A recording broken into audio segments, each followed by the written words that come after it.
안녕하세요. 노사라이브TV 신대표 신동원 노무사입니다. 오늘 여러분들께 설명드릴 거는 2023년에 변경될 실업급여와 관련된 겁니다. 지금 정부에서는 구직급여를 개편하기 위해 여러 가지 방안을 내고 있다라고 해서 기사도 많이 나오고 있는데, 저도 이제 한 일주일 정도 기사들을 계속 모니터링 했는데 이게 지금 너무 섞여 있고 혼재되어 있습니다. 제대로 된 정보가 나오고 있지 않아요.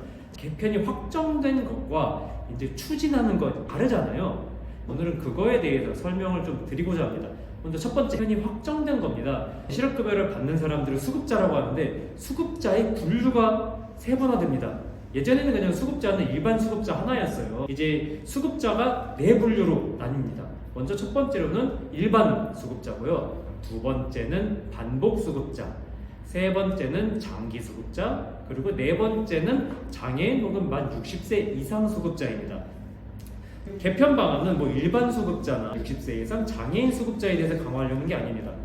이제 반복 수급자와 장기 수급자, 어떻게 보면 이 두 부류는 좀 법의 허점을 악용해서 좀 나머지 일반적인 근로자들보다 혜택을 좀 많이 빼먹는 체리피커 같은 분들이잖아요. 먼저 첫 번째로 반복 수급자가 뭐냐? 반복 수급자는 최근 5년 동안 3회 이상 구직급여를 받는 분들입니다. 그리고 장기 수급자는 8차 이상 받으시는 분들이 장기 수급자입니다.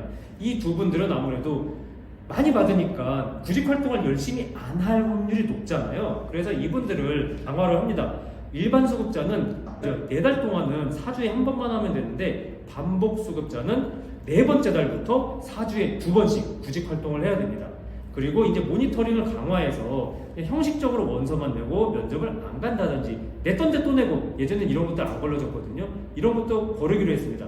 그리고 장기 수급자는 마찬가지로 요건이 강화가 됐어요. 뭐 반복 수급자는 아니니까 1차부터 4차까지는 4주 1회, 5차부터 7차까지는 4주 2회인데 8차부터는 일주일에 한 번씩 이상은 무조건 이 구직활동을 제출을 해야 됩니다. 그리고 구직활동에 대한 인정 요건도 상당히 강화가 됐어요. 원래 구직활동이 가장 대표적인 건 이력서를 내고 면접 보러 가는 거지만, 그 외에도 학원 다니는 것들도 많이 인정이 됐습니다.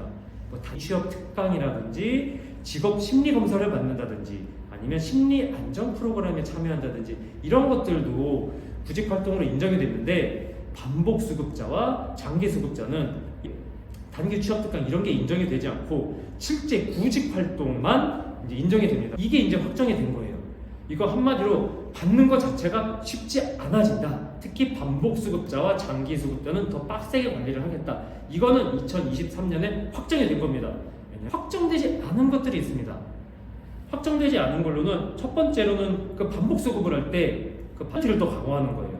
반복 수급을 할 때 이게 수급 대기 기간이란 거는 구직급여를 신청하고 나서 나오는 기간인데요. 반복 수급자는 이제 4주 있다 주는 걸로 추진을 하겠다라는 겁니다. 그리고 사실 형식적으로 구직 활동을 한다든지 그런 것들이 적발이 되면은 감액 수준이 예전에는 크지 않았는데 반복 수급자의 경우에는 50%까지 감액을 추진을 하고 있습니다.